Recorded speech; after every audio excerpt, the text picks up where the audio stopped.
نبی پاک صلی اللہ علیہ وسلم جس وقت مبعوث ہوئے، یتیموں کا مال بہت زیادہ اس کے اندر حق تلفی کی جاتی تھی۔ آپ صلی اللہ علیہ وسلم نے آ کر یہ بتلایا کہ یتیموں کی حق تلفی نہیں کرنی چاہیے۔ اس کی خوراک اتنی نہیں کہ جتنی ایک تندرست اور جوان انسان کی خوراک ہے۔ ایک بندہ اس کفالت کے ضمن کے اندر اس کے مال کو خرچ کر رہا ہے۔ 60 سالہ بندہ جتنی روٹی کھاتا ہے، اس کا آٹا جتنا استعمال ہوتا ہے، تو آپ اس بچے کا خرچہ اس کے بقدر رکھیں۔ 60 سالہ بندہ جتنا سالن استعمال کرتا ہے، آپ حساب لگائیں کہ آپ کا وہ خرچہ جو ہے آپ اس بچے کے اوپر اس کو تقسیم کریں۔ یہ بندے کا حق ہے۔ اللہ تبارک و تعالیٰ اس وقت تک نہیں معاف کر سکتے جب تک کہ وہ خود بندہ جس کا حق ہے وہ خود معاف نہ کرے۔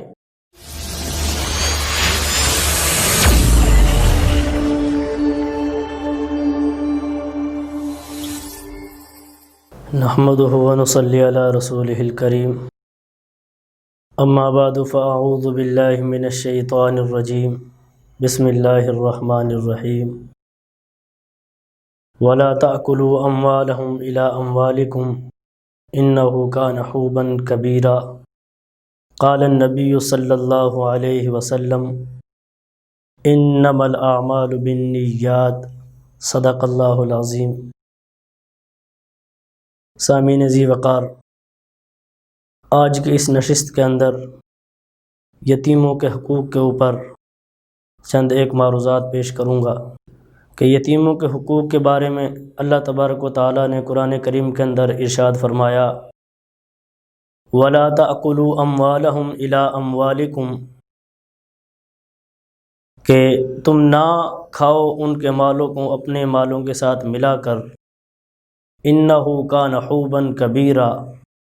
اگر تم نے ایسا کیا یعنی یتیموں کے مال کو اپنے مالوں کے ساتھ ملا کر کھا لیا،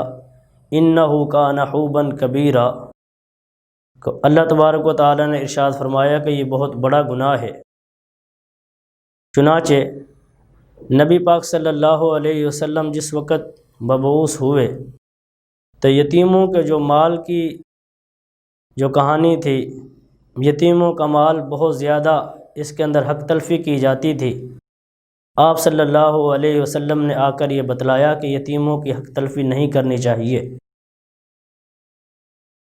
وہ ایسا ہوتا تھا کہ یتیم بچوں کا مال لوگ اپنے مالوں کے اندر ملا کر کھا لیتے تھے۔ اس کی مختلف جہتیں ہیں اور مختلف اس کے طریقہ کار کہ مثال کے طور پر ایک بچہ ہے یتیم، وہ اب اس کے والد صاحب فوت ہو چکے، اس کی کفالت جو اس کا چچا کر رہا ہے یا اس کا تایا یا اس کا کوئی عزیز و اقارب اس کی کفالت کر رہا ہے، تو وہ کفالت کے اندر یتیم بچہ جو ہے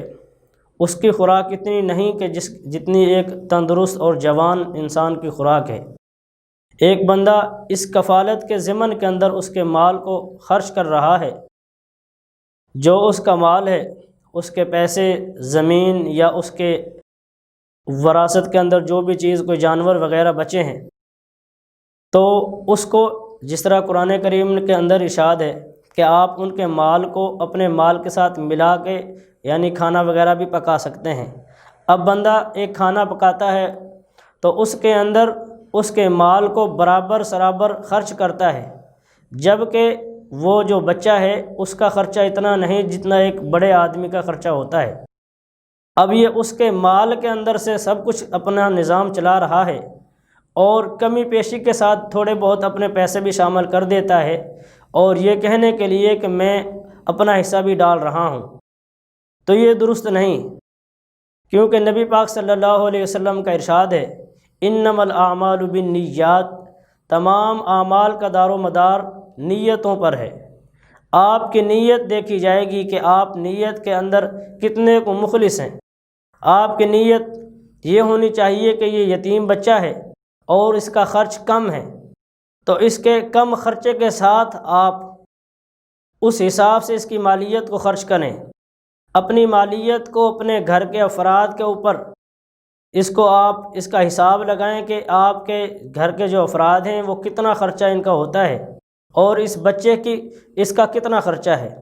شریعت نے تقریباً اس کے بارے میں علماء نے اور فقہاء نے مفسرین نے کتابوں کے اندر لکھا ہے۔ حضرت شیخ سرفراز خان رحمۃ اللہ علیہ، ان کی کتاب کے اندر ذخیرۃ الجنان تفسیر، اس کے اندر موجود ہے تقریباً آپ جتنا آپ کے گھر کا فرد 60 سالہ بندہ جتنا اس کا خرچ ہے، تو آپ اس 60 سالہ بندے کا جتنا خرچہ ہے، اس بچے کا اتنا خرچ آپ اس کے اندر شامل کریں۔ 60 سالہ بندہ جتنی روٹی کھاتا ہے، اس کا آٹا جتنا استعمال ہوتا ہے، تو آپ اس بچے کا خرچہ اس کے بقدر رکھیں۔ 60 سالہ بندہ جتنا سالن استعمال کرتا ہے، آپ حساب لگائیں کہ آپ کا وہ خرچہ جو ہے آپ اس بچے کے اوپر اس کو تقسیم کریں۔ آپ جوان بندے کے ساتھ اس کو تقسیم نہ کریں کہ وہ بچہ ہے، اور اس بچے کے اوپر آپ یہ بات کریں کہ بھئی اس کا خرچ بھی اتنا ہے جتنا کہ ایک بڑے بندے کا، تو یہ انصاف کی بات نہیں۔ حدیث جو ہے انما الاعمال بالنیات، اسی سے پتہ چل جاتا ہے کہ آپ کی نیت اس کی کفالت کرنا ہے یا اپنا گھر چلانا مقصود ہے۔ جب آپ اللہ کے نبی کی اس حدیث کو سامنے رکھیں گے تو انشاءاللہ العزیز آپ کسی اور چیز کا شکار نہیں ہوں گے۔ آپ صلی اللہ علیہ وسلم نے آ کر یہ سارا انصاف کا جو درس دیا ہے، یہ ہمارے لیے دیا ہے۔ معاشرے کے اندر اس وقت سے لے کر اب تک یہ لوگوں کی قسمتوں میں رہا کہ کسی سے اللہ تعالیٰ جو والد صاحب کا سایہ ہے وہ اٹھا لیتے ہیں، وہ یتیمی کی زندگی بسر کرتا ہے۔ تو معاشرے کے اندر ہم بھی دیکھیں کہ نبی پاک صلی اللہ علیہ وسلم نے جس طرح حکم دیا ہے، شریعت کے اندر جو احکام آئے ہیں ان کے مطابق ان کے ساتھ سلوک کیا جائے۔ اگر کوئی بندہ کسی کی کفالت میں، ان کے بچے ہیں، بھتیجے ہیں یا بھانجے ہیں، کوئی بھی رشتہ ہو، بندہ جن کا کفیل ہو، تو ان کو اس طرح کی کفالت کرنی چاہیے کہ جس طرح آپ صلی اللہ علیہ وسلم نے حکم دیا ہے۔ اسی طرح زمین کا معاملہ ہے، زمین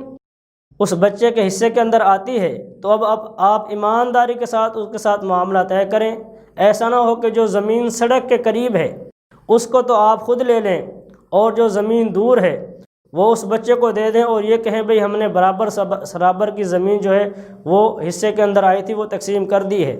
آپ خود دیکھ رہے ہیں کہ جو زمین فرنٹ کے اوپر ہے اس کا جو ریٹ ہے، جو اس کی قیمت ہے وہ زیادہ ہے، اور آپ صرف برابر کی بات کرتے رہیں معاشرے میں اور لوگوں کو اور ان کی والدہ کو یا ان بچوں کے سامنے کہ بھئی ہم نے جتنی زمین ہمارے حصے میں آئی تھی ہم نے اتنی ہی زمین آپ کو بھی دی ہے۔ لیکن آپ اس چیز کو دیکھیں کہ آپ نے ضرور اتنی ہی زمین دی ہوگی، لیکن آپ اس چیز کا بھی تو خیال کریں وہ قیمتاً وہ زمین جو ہے اس سے کم ہے۔ آپ قیمت کا حساب لگا کر اتنی زمین جہاں سے آپ نے اپنے لیے پسند کی اور ان کے لیے بھی اتنی ہی پسند کریں۔ اللہ کے نبی کی حدیث بھی ہے کہ جب تک بندہ کامل مومن نہیں ہو سکتا، مسلمان نہیں ہو سکتا، کہ جو چیز اپنے لیے پسند کرتا ہے وہ دوسرے کے لیے پسند نہ کرے۔ آپ اپنے دل کے آئینے کے اندر جھانکیں اور اس چیز کا حساب لگائیں کہ آپ نے جو زمین خود اپنے لیے مقرر کی ہے اور آپ کا دل چاہتا ہے کہ یہاں میری زمین ہونی چاہیے، تو اسی جگہ پر اس یتیم بچے کی زمین کا بھی حصہ آپ ضرور رکھیں۔ یہ تو ایمان کی اور اعتدال جو ہے وہ یہاں برابر ہوگا۔ اگر آپ ان کی زمین کو پیچھے رکھتے ہیں اور اپنی آگے لیتے ہیں، یہ کفالت کے اس معیار کو نہیں پہنچ سکتی جو شریعت نے ہمیں حکم دیا ہے۔ آپ اس کے مطابق ان کی جو ہے زمین کو تقسیم کریں۔ اسی طرح ان کا پیسہ ہے، وراثت کے اندر پیسہ بچ جاتا ہے، آپ ان کے پیسے کو کسی ایسے کاروبار میں لگائیں کہ جس سے نفع بھی ہو۔ ایسا نہ ہو کہ آپ ان کے پیسے کو کسی ایسی جگہ پہ لگائیں کہ جہاں آپ اپنے پیسے کو لگانا پسند نہ کرتے ہوں، بلکہ ایک اچھے اور سوچ سمجھ کر ان کے پیسے کو لگانا چاہیے۔ جب وہ بلوغت کو پہنچ جائیں، سمجھدار ہو جائیں، تو آپ ان کے پیسوں کو ان کے حوالے کر دیں۔ جس وقت آپ کفالت کر رہے ہیں ان کی، اس وقت بھی آپ کم از کم 2 گواہ مقرر کریں، ان کے بینک بیلنس کو سامنے رکھیں، ان کے سامنے پوری بات بیان کریں، بھئی یہ ہمارے یتیم بچے ہیں، ان کی ہم کفالت کر رہے ہیں، اتنی زمین یا اتنے جانور، اتنی دولت، اتنے پیسے ان کے حصے کے اندر آتے ہیں۔ تو آپ اس کو لکھت پڑھت کریں اور اس کو مقرر کر کے ان گواہوں کو بیچ میں شامل کر لیں، اور جس وقت یہ بچے سمجھدار ہو جائیں تو اس وقت ان گواہوں کو بلائیں، اس کاپی کو اس رجسٹر کو جہاں آپ نے وہ حساب و کتاب لکھا ہوا ہے اس کو بھی سامنے رکھیں،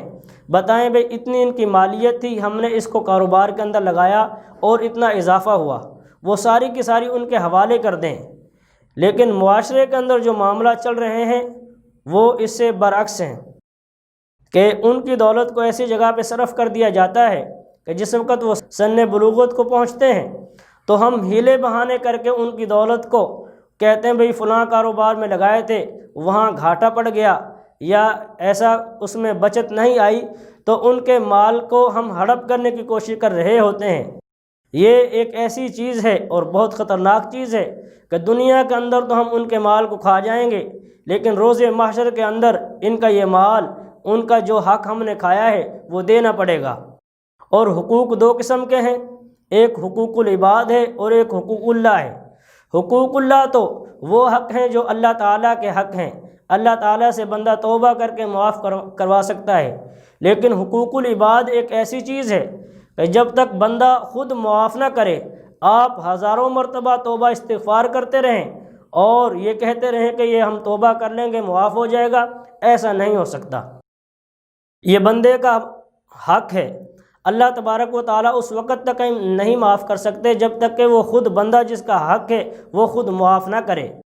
تو آپ اس چیز کو سامنے رکھ کر سارے معاملات کو طے کریں کہ بھئی یہ حقوق العباد ہے۔ اب یہ بچہ سمجھدار نہیں ہے، اگر آج ہم اس کے ساتھ اس کے مال کے اندر کوئی کمی پیشی کر لیں گے تو جب یہ سمجھدار ہوگا، سمجھدار ہونے کے ساتھ اگر ہم پھر بھی کسی دھوکے بازی کے ساتھ اس کو بتائیں گے بھئی ہم نے کاروبار کیا تھا، جانور لیے تھے، وبا کی وجہ سے جانور فوت ہو گئے، آپ جیسے بھی کر کے اس کو آپ اطمینان دلا سکتے ہیں اور اس بات کو آپ ایمانداری کے ساتھ جس طرح آپ کرنا چاہتے ہیں ہینڈل کر لیں گے۔ لیکن حقیقت میں اگر آپ کے دل کے اندر کوئی ایسی بات ہوئی کہ آپ نے اس کے مال کو مارا ہو یا اس کے ساتھ غلط بیانی کی ہو یا آپ نے جو گواہ ڈالے تھے ان کو آپ نے خرید لیا ہو، وہ اللہ تعالیٰ سب کچھ جانتے ہیں۔ رب کریم کا ارشاد ہے یعلم خائنۃ الاعین وما تخفی الصدور، کہ اللہ تعالیٰ آنکھوں کی چوری کو بھی جانتے ہیں اور دلوں کے اندر چھپی ہوئی چیز کو بھی اللہ تعالیٰ جانتے ہیں۔ وَيَعْلَمُ مَا فِي الْبَرِّ وَالْبَحْرِ، کہ اللہ تعالیٰ خشکی اور تری کے رازوں کو بھی جانتے ہیں۔ عالم الغیب والشہادہ هو الرحمن الرحیم، کہ اللہ تعالیٰ ہر چیز پہ علم رکھنے والے ہیں۔ تو اللہ تعالیٰ کے ہاں آپ مجرم ہیں، دنیا میں تو معاملہ طے کر لیں گے، آپ ان کو سمجھا دیں گے بھئی اس طرح ہوا تھا، اس طرح ہوا تھا، لے دے کے آپ بات کو کسی سائڈ پہ لگا لیں گے، لیکن حقیقت حال جو ہے وہ اللہ کے سامنے کھل جانا ہے۔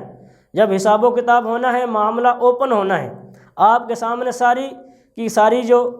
وہ رجسٹر ہے وہ آپ کے سامنے کھل جائے گا۔ رب کریم ارشاد فرماتے ہیں اقرأ کتابک کفیٰ بنفسک الیوم علیک حسیبا، کہ آج یہ جو کتاب ہے، آج آپ کا جو رجسٹر ہے، یہ رجسٹر جب کھل جائے گا تو آپ کے حساب و کتاب کے لیے خود کافی ہے، آپ اس کے مطابق ہی کامیاب ہوں گے یا ناکام ہوں گے۔ آپ دنیا کے اندر یہ معاملہ جیسے کر لیں ایسے ہو جائے گا، لیکن آپ نے جو معاملہ کرنا ہے اس کو اس نظریے سے کریں کہ اس کا حساب و کتاب دینا ہے، ایک بہت بڑی ذمہ داری ہے، رب کریم کے سامنے پیش ہونا ہے اور رب کریم نے ہم سے سوال و جواب کرنے ہیں اور ہم نے اس کا حساب دینا ہے۔ آپ اس نظریے کو سامنے رکھ کے چلتے رہیں گے تو انشاءاللہ العزیز ایک اچھے طریقے کے ساتھ آپ ان کی کفالت کریں گے۔ جب اچھے طریقے کے ساتھ کفالت کریں گے تو آپ دنیا میں بھی بری ہوں گے اور آخرت میں بھی بری ہوں گے۔ اللہ تبارک و تعالیٰ سے دعا ہے کہ اللہ تعالیٰ ہمیں کسی کا حق مارنے سے بچائیں اور جس کا مال ہے اس تک پہنچانے کی توفیق عطا فرمائیں۔ وآخر دعوانا ان الحمد للہ رب العالمین۔